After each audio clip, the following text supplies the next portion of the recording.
प्रस्तुत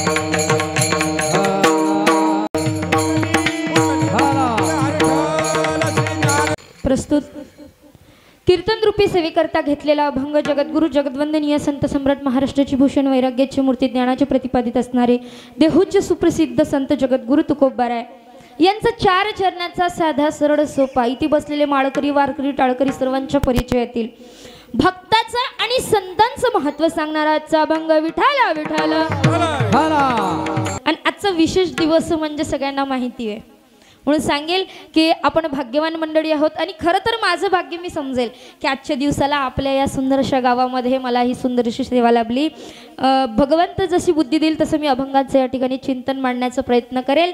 तरी सुद्धा एकदा ज्या भगवंताचं गोडसं आपण कीर्तन श्रवण करणार आहोत त्या भगवंताचं मुखाने भजन हाताने टाळी विठ्ठला विठ्ठला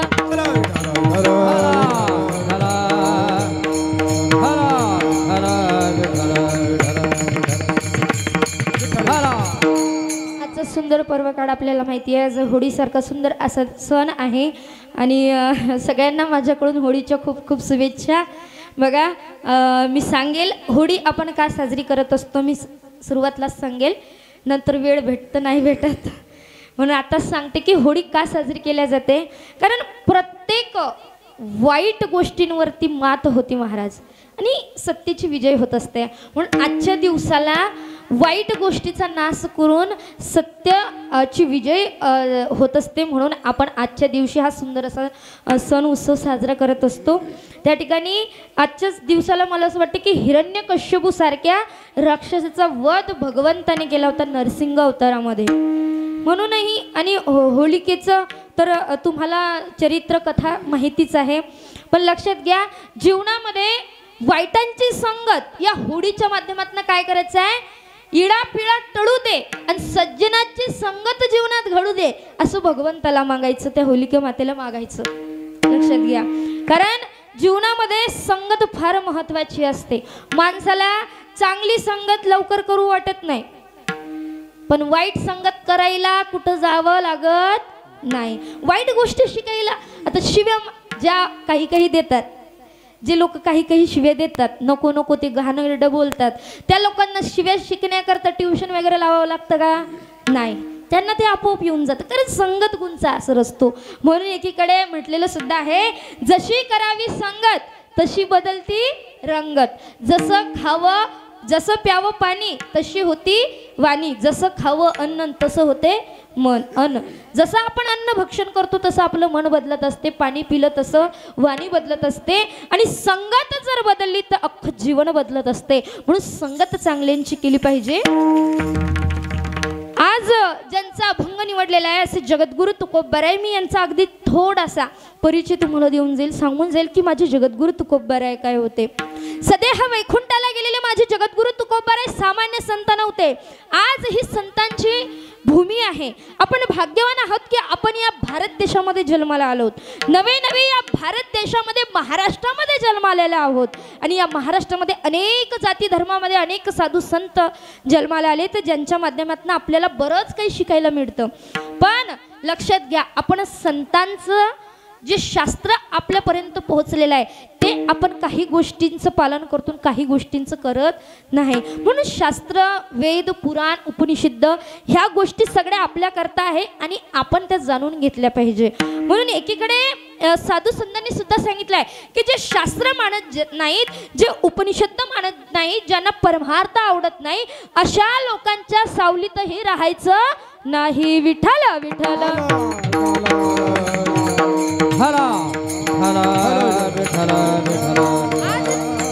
आज जे जगद्गुरु तुकोबाराय तुम्हा जीवाला सांगतायत ते जगद्गुरु तुकोबाराय सामान्य संत नव्हते एका कट्टर वैराने त्यांचं वर्णन करावं म्हणावं म्हणे रामेश्वर भट्ट तुझ्या तुका विष्णू नाही तुझ्या महाराज संतांचं चरित्र अगाध आहे अपार आहे आणि जगद्गुरु तुकोबाराय सारखे संत होणं फार कठीण आहे म्हणून जगद्गुरु तुकोबाराय वैकुंठाला भगवंताच्या जवळ जाऊन सुद्धा पुन्हा मृत्यू लोकात जन्माला येतात.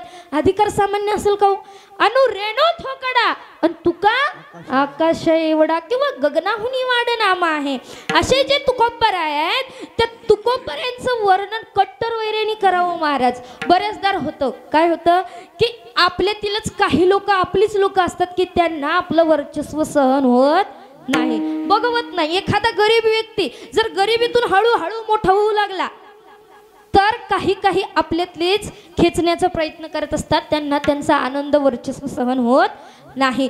तोच प्रकार माझ्या तुकोबरायांबद्दल झाला. मोठमोठे राजे महाराज जे संत महात्मे त्यांच्या कीर्तनामध्ये येऊन कीर्तन श्रवण करू लागले. हे वर्चस्व बघवलं नाही रामेश्वर भट्टाला.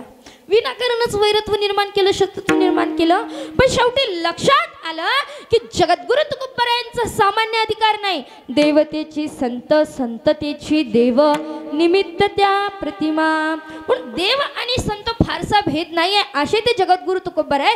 त्यांचा अधिकार कळल्याच्या नंतर त्या रामेश्वर भट्टांनी शरण जावं आणि म्हणावं तुकिता तुलनेसी ब्रह्म तुकासी आले म्हणून रामेश्वरी त्यांनी मस्तक ठेविले आरती तुकारामा. स्वामी सद्गुरु धामा सच्चिदानंद मूर्ती पाय दाखवे आरती तुकारामा.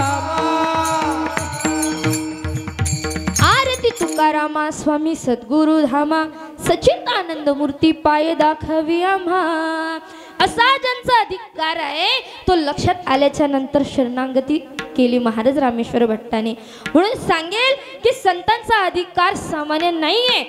आज ज्या छत्रपती शिवाजी महाराजांनी स्वराज्याची स्थापना केली, इतिहास सगळ्यांना माहिती आहे. शिवाजी राजे छत्रपती राजे सगळ्यांना माहिती आहे. पण इतिहासातलंच एक उदाहरण आहे, लक्षात घ्या.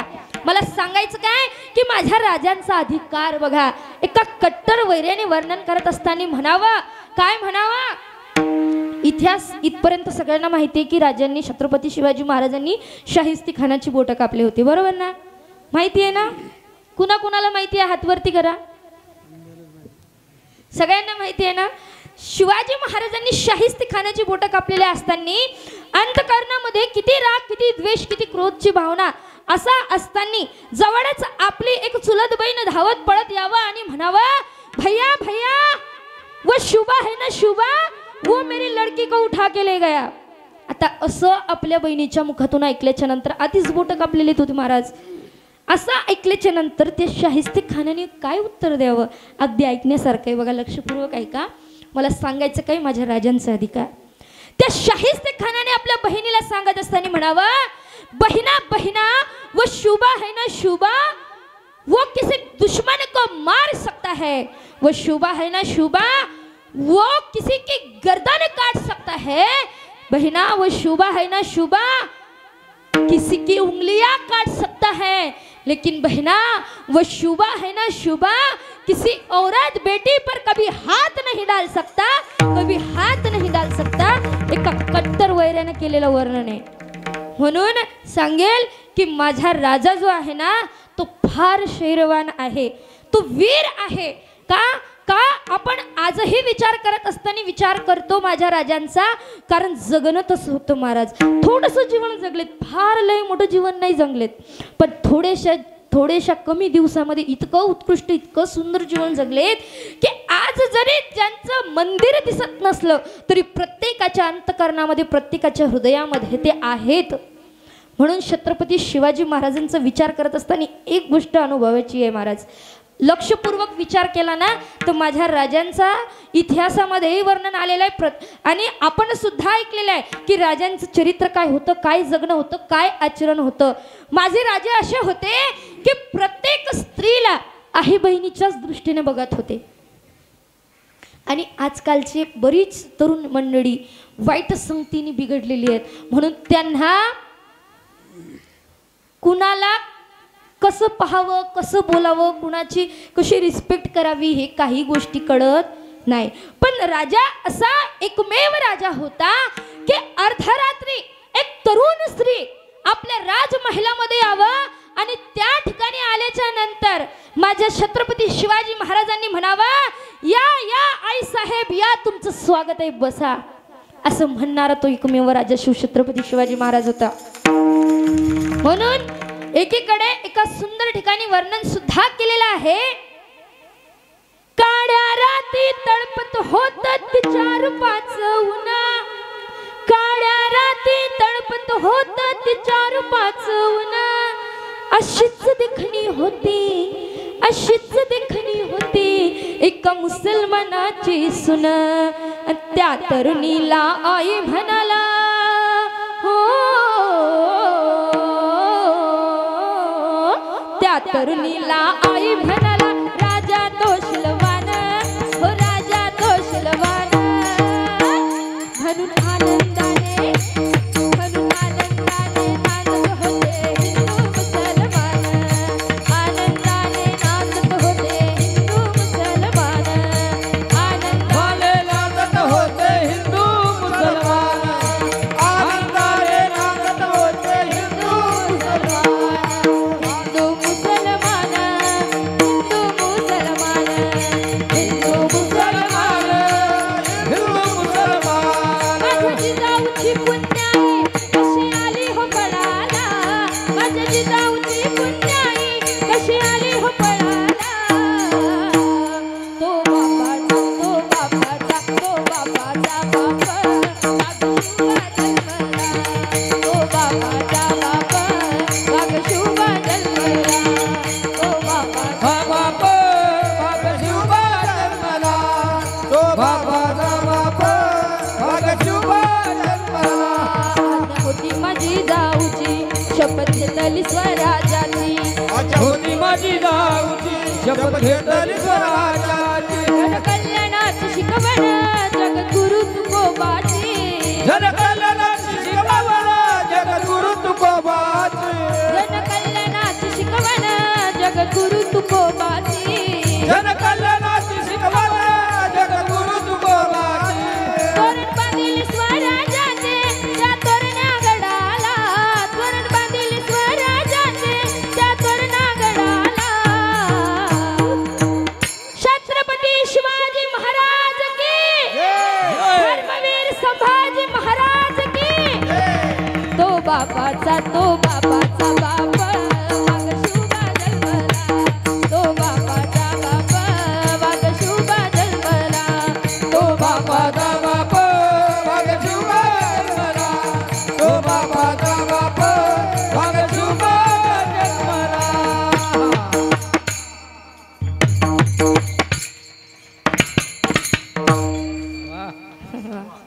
क्या बात. म्हणून सांगेल की एका कट्टर वैराने वर्णन करावं म्हणून अधिकार तसा असावा लागतो. मायबाप लक्षात घ्या, माझ्या जगद्गुरु तुकोबाराय सामान्य अधिकार नव्हता. इतकी जीवनात भक्ती होती ना, एवढी भक्ती होती की महाराजांना दिवस रात्र काहीच कळत नव्हतं. घर प्रपंच आहे याचं सुद्धा भान नव्हतं महाराज. इतकी जीवनात पांडुरंग परमात्म्याची भक्ती. म्हणून एकीकडे सुद्धा वर्णन करून सांगितलेलं आहे की तुकोबारायांची भक्ती म्हणजे काय होती, भक्ती कशी होती तर पांडुरंग ध्यानी पांडुरंग मनी, पांडुरंग ध्यानी पांडुरंग मनी, पांडुरंग धारी पांडुरंग मनी, पांडुरंग धारी पांडुरंग मनी.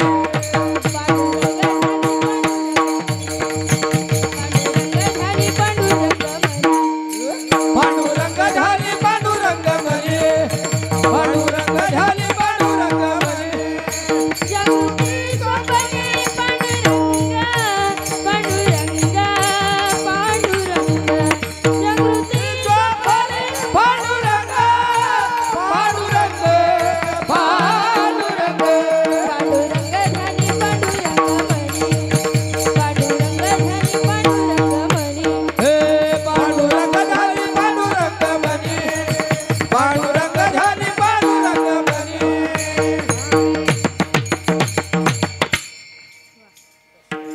पांडुरंग ध्यानी पांडुरंग मनी, जागृती स्वप्नी पांडुरंग. जीवनामध्ये इतकी भक्ती केलीत ना महाराज की स्वयं पांडुरंग परमात्म्याचा साक्षात्कार झाला. रात्र दिवस काहीच कळत नव्हतं. डोळ्यांनी बघावं केवळ भगवंताला, डोळे तुम्ही घ्या रे सुख पहा श्री विठ्ठलाचे मुख, किंवा ऐकायचे तुम्ही कान आणि माझ्या विठोबाचे गुणगान.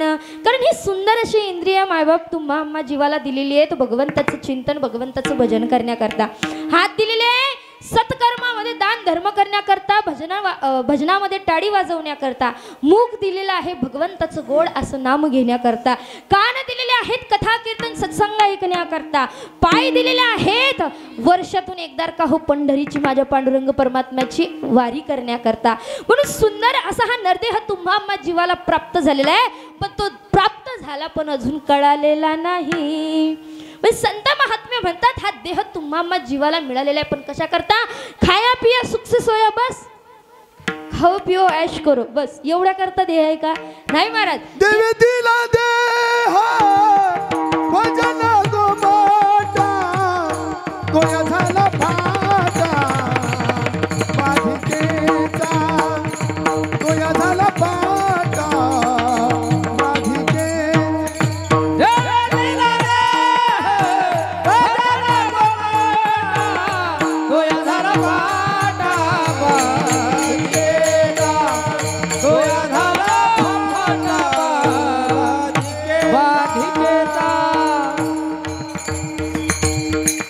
महाराजांनी आताच प्रमाण दिलं की देवी दिला देह भोजन गोमटा. बरोबर का? भोजन गोमटा नाही, देवी दिला देह भजन गोमटा आणि तो या झाला फाटा बाधिकेचा. पण सुंदर असा नरदेह दिलेला आहे म्हणून तो कळावा मायबाप.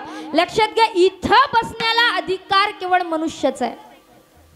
कथा कीर्तन ऐकण्याचा अधिकार केवळ मनुष्याला प्राप्त झालेला आहे, तुम्हा आम्हा जीवाला प्राप्त झालेला आहे. इथे गाढव वानेर मांजर कुत्रा येऊन कीर्तन श्रवण करू शकत नाही, आणि केलं तरी त्याला काय कळणार आहे? ही बुद्धी आपल्यालाच दिलेली आहे भगवंताने. म्हणून एकीकडे म्हटलेला याच देही घडे देवाचे भजन आणि काही ज्ञान नाही कुठे. हाच तो नरदेह आहे आणि हा नरदेह सहज प्राप्त होत नाही. हा नरदेह 84 लक्ष कोटी योनी फिरत फिरत तुम्हा आम्हा जीवाला प्राप्त झालेला आहे. आणि हा बहुत सुकृताची गोडी, बहुत पुण्याईने आपल्याला प्राप्त झालेला आहे. एक एक योनी कोटी कोटी फेरा मग लागे वारा मानवाचा. एक एक योनी कोटी कोटी फेरा मग लागे वारा मानवाचा. वा, एक एक योनी कोटी कोटी फेरा. ज्या प्रकारे कामदेव आपले बाण सोडतो ना, तशा प्रकारे मंडळी प्रमाण देत आहेत. गोड असा सुंदर आवाज आहे, खरोखर खूप सुंदर मंडळी या ठिकाणी आहे.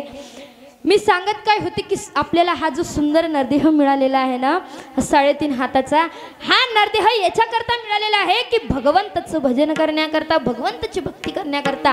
पण मनुष्याला नेमकं ही कळत नाही.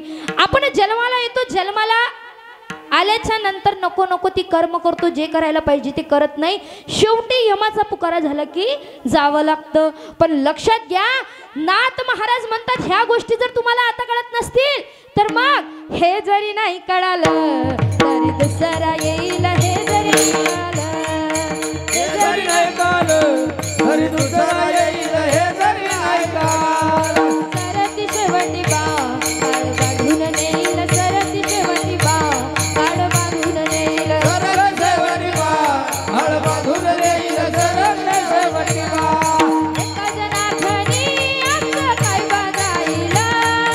एका जनाघरी आमचं काय बघायला. एका जनाखनी आमचं काय बघायला. एका जनाघरी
बा काळ बांधून देईल एका जनार्दनी आमचं काय बाजाईला एका जनार्दनी आमचं काय बाजाईला हो पिंगळा पिंगळा पिंगळा पिंगळा पिंगळा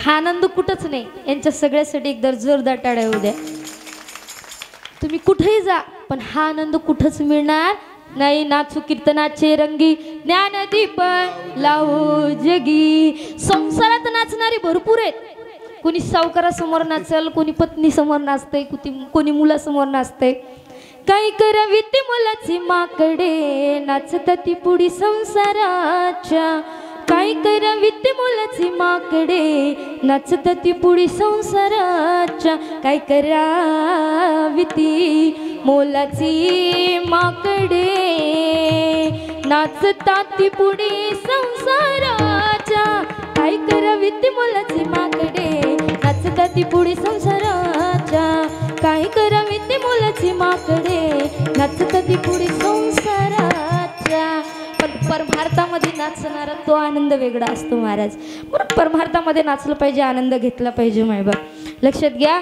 मी सांगत काय होते की नरदेह तुम्हा आम्हाला याच्याकरता मिळालेला आहे आपण भाग्यवान आहोत की आपल्याला सुंदर असं हे शरीर प्राप्त झालेलं आहे हा मनुष्यदेह प्राप्त झालेला आहे पण नाथ महाराज म्हणतात ह्या गोष्टी या लोकांना कळत नाही आणि हे जर कळत नाही तर मग हे जरी नाही कळालं तरी दुसरा येईल हे जरी नाही कळालं सरती शेवटी बा काळ बांधून नेईल आणि एका जनार्दनी आमचं काही बाजाईल आमचं काही जाणार नाही जे जाणार आहे ते तुमचं जाणार आहे म्हणून सावध व्हा क्षणोक्षणी हाची करावा विचार तरावया पार भव सिंधू म्हणून लक्षात घ्या मायबाप जे संत मायबाप तुम्हा आम्हा जीवाला सांगतायत उपदेश करतायत की बाबांनो जीवनात भक्ती करा नामस्मरण करा तर असे संत जे सांगणार आहेत ना हे संत का सांगतात कारण जगाच्या कल्याणात संतांच्या विभूती देह कष्टविधी परोपकारी संत तुमच्या आमच्या हिताकरता सांगत असतात पण संतांचं ऐकलं पाहिजे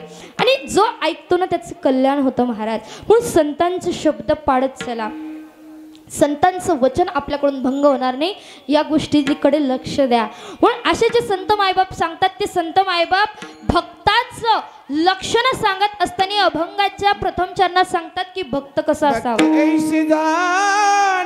प्रथम चरणामध्ये जगद्गुरु तुकोबाराय सांगतात भक्त ऐसे जाना जो देही उदास कसे भक्त जाना जे देहानं उदासीन आहेत जे उदास झालेले आहेत पण भक्तांना जाणून घेण्याआधी संतांना जाणून घेतलं पाहिजे म्हणून सांगेल संत कुणाला म्हणावं संतांचे काही लक्षण आहेत संत आपण कुणाला म्हणत असतो तर जे का रंजले गांजले त्यासी म्हणे जो आपुले तोची साधू ओळखावा आणि देव तेथेची जाणावा संतांना ओळखत असताना काही संतांची लक्षणं असतात भगवा वस्त्र धारण करणारा त्याला संत मानू नका प्रत्येक भगव वस्त्र धारण करणारे संतच असतील कशावरून तुकोबाराय म्हणतात असं जर असेल तर मग एखाद्या कुत्र्याचा रंगही भगवा असतो मग त्यालाही संत माना नाही महाराज आजकाल फसवणूक करणारेही संत जगात आहेत म्हणून लक्षात घ्या संतांचं लक्षण असतं की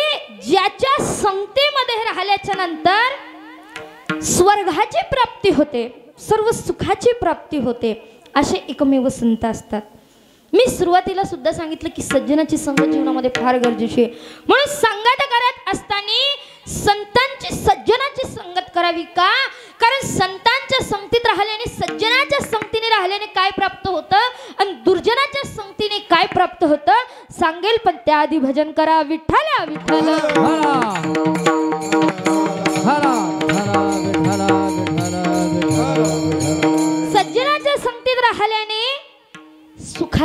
प्राप्ती होते. कशाची?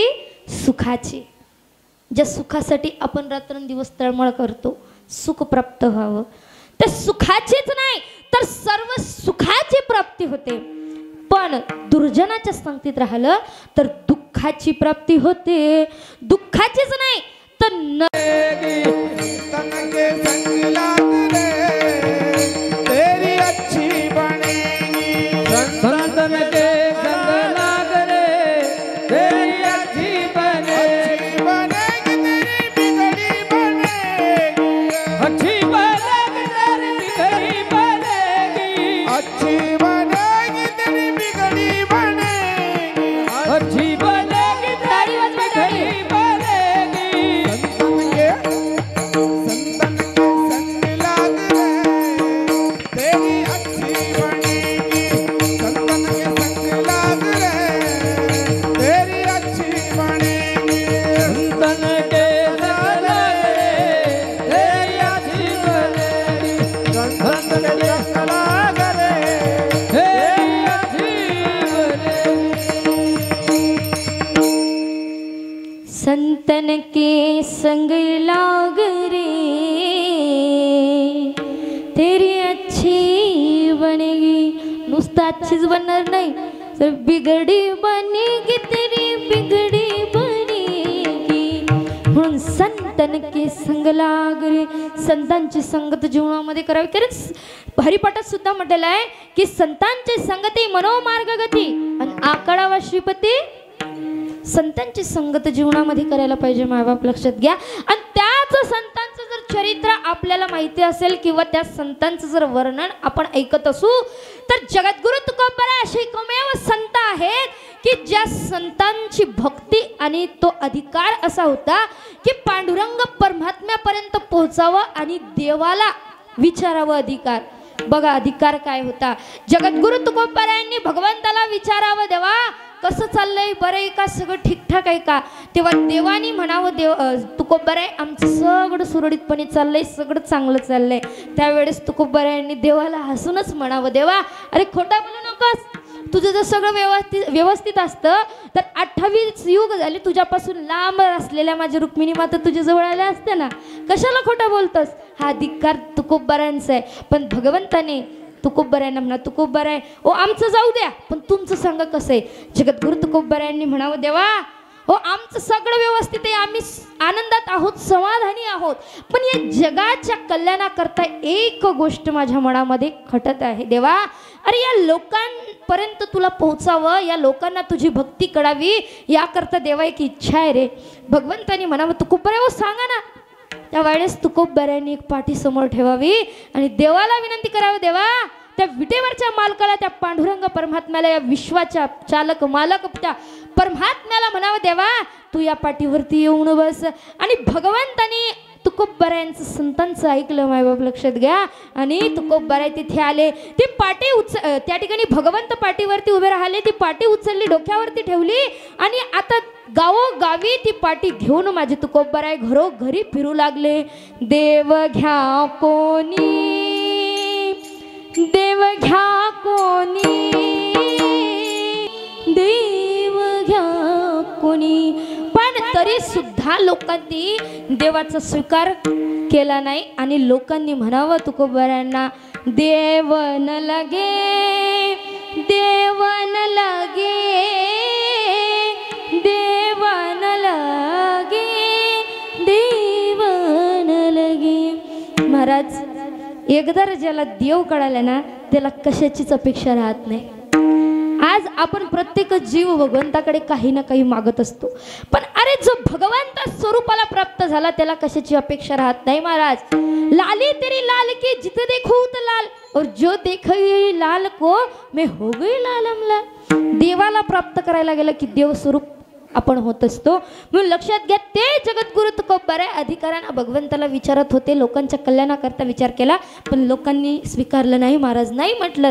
पण काही साधक मंडळी त्यातली तुकोबरायांकडे आली आणि तुकोबरायांना प्रश्न करू लागली, काऊ तुकोबराय तुमच्या जीवनामध्ये किती संकटे किती विपत्त्या आल्यात, पण तरी सुद्धा तुम्ही ठाम राहिलात, तुम्ही भगवंताची भक्ती सोडली नाही, भगवंताचं नाम सोडलं नाही.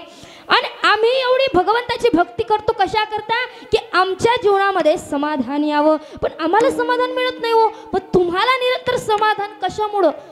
तर तुकोबाराय सांगतात बघा की माझ्या जीवनामध्ये मी भगवंताची भक्ती करतो. काय करतो? भक्ती करतो, म्हणून माझ्या जीवनात मला निरंतर समाधान आहे. आपलं कसं आहे महाराज, आपल्याला समाधान हवंय, पण भक्ती आपली कशी असते कधी कधी, म्हणून समाधान सुद्धा कधी कधीच मिळतं. पण संतांचं जे भजन आहे, जे नाम आहे, ते कसं आहे? सदा नाम घोष करू हरी कथा, तेने सदा चित्ता समाधान. अखंडित नाम, अखंडित समाधान. म्हणून जीवनामध्ये भगवंताची भक्ती करत चला. आज तेच जगद्गुरु तुकोबाराय भक्ताचं लक्षण सांगत असताना म्हणतात, भक्तैसे जाना जो देही उदास, गेले आशा पाश निवारुनी. ज्यांच्याकडे काम नाही, क्रोध नाही, लोभ नाही, मोह नाही, मद नाही, मत्सर नाही, इच्छा नाही, अहंकार नाही, गर्व नाही, आशा पाश नाही, असे जे देहान उदास झालेले आहेत, या भक्तांचं हे लक्षण आहे. पण त्या भक्तांचा जो विषय तो संसार नाही, तर काय भगवंत आहे. अभंगाच्या दुसऱ्या चरणात विषय तो त्यांचा झाला नारायण, विषय तो त्यांचा झाला नारायण. हा विषय तो त्यांचा झाला नारायण, विषय तो त्यांचा झाला नारायण. नावले ज्ञान धन माता पिता, नावले ज्ञान धन माता पिता, विषय तो त्यांचा झाला नारायण, विषय तो त्यांचा झाला नारायण. हो नावले जनधन माता पिता, नावले जनधन माता पिता, विषय तो त्यांचा झाला नारायण, विषय तो त्यांचा झाला नारायण. प्रापंचिक जीवाचं फार अवघड असतं बघा. आपण साधारण एखाद्या व्यक्तीची स्तुती करायचं म्हटलं तर खोटे खोटं वर्णन करतो. पण तुकोबारायने देवाचं वर्णन करावं, देवाचं रूप बघून म्हणावं, सुंदर ते ध्यान उभे विटेवरी, करकटावरी ठेवून या तुळसी हार गळा कासे पितांबर, आवडे निरंतर हेची ध्यान. आणि ही गोडी, ही भगवंताचं नाम का जीवनात आलं त्यांच्या, कारण बहुत सुकृताची जोडी, म्हणून विठ्ठली आवडी. देवाची कृपा असावी लागते, पूर्व पुण्य असावी लागते, मायबाप लक्षात घ्या. म्हणून प्रपंचिक आपला विषय असा आहे की एखाद्याची स्तुती करायची म्हणजे आपण स्तुती करतो पण खोटी खोटी. एक तर बघा, नवीनच लग्न झालं आणि नवीन नवीन लग्न झालं की आता तुम्ही सर्व मंडळीत जाणकार आहात, तुम्हाला या गोष्टीचा चांगलाच अनुभव असेल की नवीन नवीन लग्न झालं की बायको कशी असू दे, नवरा तिची तारीफच करतो, स्तुतीच करतो. एक नवीनच जोडपं बस स्टँडला उभं होतं आणि तो जो माणूस आहे ना, तो आपल्या पत्नीची लय स्तुती करत होता. महाराज लयच इतकं गोड वर्णन करत होता. काय म्हणे तुझे डोळे आहेत, काय तुझं बोलणं आहे, काय तुझा चेहरा आहे, नको नको ते स्तुती करत होता. आणि बोलता बोलता तो बोलून गेला बघा, म्हणे तुझे डोळे इतके सुंदर आहेत म्हणे की तुझ्या डोळ्यांमध्ये मला अख्खं जग दिसतं. काय दिसतंय? अख्खं जग दिसतं. कसं आहे महाराज, आता बोलून तर बोललात, पण तेवढ्यात झालं असं की मी बस स्टँडलाच उभे होते आणि बसला थोडासा वेळ होता. मी त्याच्याजवळ गेले आणि मी ऐकलंच होतं. मी त्याच्याजवळ गेले आणि त्याला हळूच विचारलं, म्हटलं दादा तुम्ही आताच बोललेत की तुझ्या डोळ्यांमध्ये मला अख्खं जग दिसतं, खरं आहे का? तो म्हटला आता नाईलाज होतं, आत्ताच म्हटलं की तुझ्या डोळ्यांमध्ये जग दिसतंय, आताच जर नाही म्हटलं तर बायकोला रागेल. म्हणून तो म्हटला हो ताई खरं आहे, मला माझ्या पत्नीच्या डोळ्यामध्ये अख्खं जग दिसतं. मी त्याला विचारलं, म्हटलं दादा असं आहे ना, मग मला सांग ना, ही आमच्या गावाकडे जाणारी बस कुठपर्यंत आहे? लय अवघड असतं महाराज. पण लक्षात घ्या, भगवंताची स्तुती करत असताना संतांनी स्तुती करावी आणि खोटी नाही तर खरी स्तुती करावी, खरं वर्णन करावं, कारण भगवंताचं रूपच एवढं आहे महाराज. कारण एवढं सुंदर विश्व तो निर्माण करणारा आहे, हे जग निर्माण ज्याने केलेलं आहे तो भगवंत किती गोड असेल. नाम तुम्हारा तारनहारा कब तेरा दर्शन होगा, जिसकी प्रतिमा इतनी सुंदर, ओ कितना सुंदर होगा, ओ कितना सुंदर होगा. भगवंत फार सुंदर आहे. ही सुंदर अशी रचलेली त्याची माया आहे. तुम्ही आम्ही मायेमध्ये अडकलेलो आहोत. म्हणून आपला विषय काय आहे? प्रपंच आहे. लक्षात घ्या. आपला विषय काय? मुलगा माझी, मुलगी माझी, बायको माझी, नवरा माझा, घर माझं, शेती माझी, गाव माझं, हा आपला विषय. नातू माझा, बरोबर. पण संतांचा विषय तो नाही. संतांना माहिती होतं की ही जी नाते होते हे एक दिवस सगळं सोडून जावं लागणार आहे आणि ही सुद्धा जाणार आहेत. पण जो आपला नाहीच आहे त्याला आपलं मानून काय फायदा. पण जो आपला आहे त्याला आपण आपलंसं केलं पाहिजे. म्हणून संतांनी भगवंताला आपलंसं केलं. आणि एकीकडे म्हटलेलं सुद्धा की आपुला तो देव, आपुला तो एको देव करून.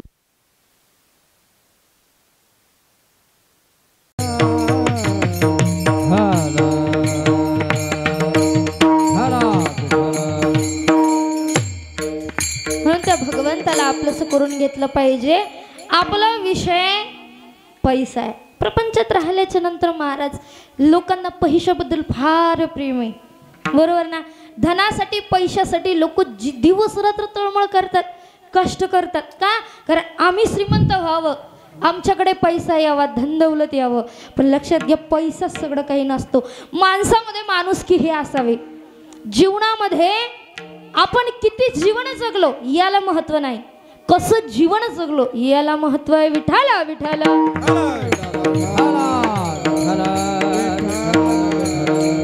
म्हणून पैशाला तुम्ही किंमत देत असाल तर दादांनो माझं सांगणं, पैशाला किंमत देऊ नका. अरे पैसा एक दिवस जाणार आहे. आपल्यालाही जावं लागणार आहे. कोण अमर व्हायला आलं? प्रत्येकाला एक दिवस जावं लागणार आहे. यमाचा पुकारा झाल्याच्या नंतर कोणी इथे अमर नाहीये. पण जाण्याआधी असं काहीतरी कर्तृत्ववान जीवन जगून दाखवायचं की आपण गेल्याच्या नंतर 4-5 लोकांनी तरी आपलं नाव घेतलं पाहिजे. महाराज कबीरदासजी महाराज म्हणतात, जब हम पैदा हुए जग हसे हम रोवे, ऐसी करनी कर चल की जग रोवे और हम हसे. माणसाने थोडंसं जीवन जगायचं पण फार गोड जीवन जगायचं. 10-4 लोक बसलेले आहेत आणि तिथे जाऊन जर आपण गेलो तर त्या लोकांनी असं म्हणू नये कोई ना बोले उठ. आणि त्या लोकांमध्ये बोलत असताना जर एखादा शब्द बोललात, एखादं वाक्य बोललात तर कोई ना बोले झूठ. असं एवढं तरी जीवन स्वच्छ निर्मळ असावं महाराज. वाणी ऐसी बोलिये मन का आपा खोल. माणसाने जीवनामध्ये जीवन जगत असताना कुठल्या गोष्टीचा अहंकार करू नये आणि वाणी पवित्र ठेवावे. लक्षात घ्या. आय आहे सुजायगा राजा रंग फकीर. प्रत्येकाला जावं लागणार आहे म्हणून अहंकार कशाचा करायचा. अरे आजही जर आजच्या या कलियुगातील लोकांची स्थिती बघितली, मानसिकता बघितली तर लोक पैशाला इतका महत्त्व देतात, एवढा मान देतात, एवढा माणसाला देत नाही, महत्त्व देत नाहीत महाराज. एकीकडे जर एखाद्या व्यक्तीचा ॲक्सिडेंट होत असेल, ॲक्सिडेंट झालेला तो जीव जर तडफडत असेल, रक्त बंबाट वाहत आहे, तर त्या वेळेला लोक त्याला जाऊन मदत करतील नाही. पण तिथे सोशल मीडियाला मोबाईलचा इस्तेमाल करून व्हिडिओ काढतील, फोटो काढतील आणि इंस्टा, व्हॉट्सअप, फेसबुकला शेअर करतील, पाठवतील. पण तो जीव तळपत असताना त्या व्यक्तीला म्हणतोय की माझ्या घरच्यांना निरोप द्या, मला पाणी पाजा. या गोष्टीकडे कोणी लक्ष देत नाही. का? कारण माणसामध्ये माणुसकी कमी झालेली आहे महाराज. म्हणून सांगेल माणुसकी कुणाला म्हणावं, माणूस कुणाला म्हणावं. की बघते आहे की आपण इथे बसलेली सर्व मंडळी, मी तुमचं काही गटोळं खाल्लेलं नाही, काही बाग कापलेले नाही, पण तुम्ही सारखे असे पाहताय की मला प्रश्न पडतोय आता कीर्तन लांबवायचं का इथेच थांबवायचं. मी सुरुवातीला सांगितलं की मुख आणि हात कसं करता दिलेले, मुखाने भजन, हाताने टाळी. पण आमच्या सर्व महिला मंडळ असतील, काही पुरुष मंडळी असतील, सारखे नुसती टकमक बघतायत आणि विचार करतायत की ताईचं कधी संपतं, आम्ही कधी मोकळं होतो. बरोबर ना? असं चाललंय ना डोक्यात काहीतरी, नाही ना? मग मी तुम्हाला सांगते भजन करा, पण कोणीच भजन करत नाही. असे चेहऱ्यावरती 12 वाजलेले दिसते, सुकलेलं सूर्यफूल असतं ना तसे चेहरे आहेत तुमचे. काही ना काही थोडंसं असं गुलाबाच्या कडीसारखं थोडंसं उगू द्या. चेहरे असे हास्य ठेवा, थोडंसं आनंद ठेवा. त्याकरता एकदा सगळ्यांनी माझ्या मागे गोड असं भगवंताचं, राधाराणीचं एक भजन म्हणायचं आहे. सगळ्यांनी आपले हात वरती करा, दोन्ही हात वरती करा, राहू द्या अशाच 10 मिनिटं. मुखाने भजन आणि हाताने टाळी सगळ्यांनी म्हणायचं आहे. या ठिकाणी आपले दादा यूट्यूबच्या माध्यमातून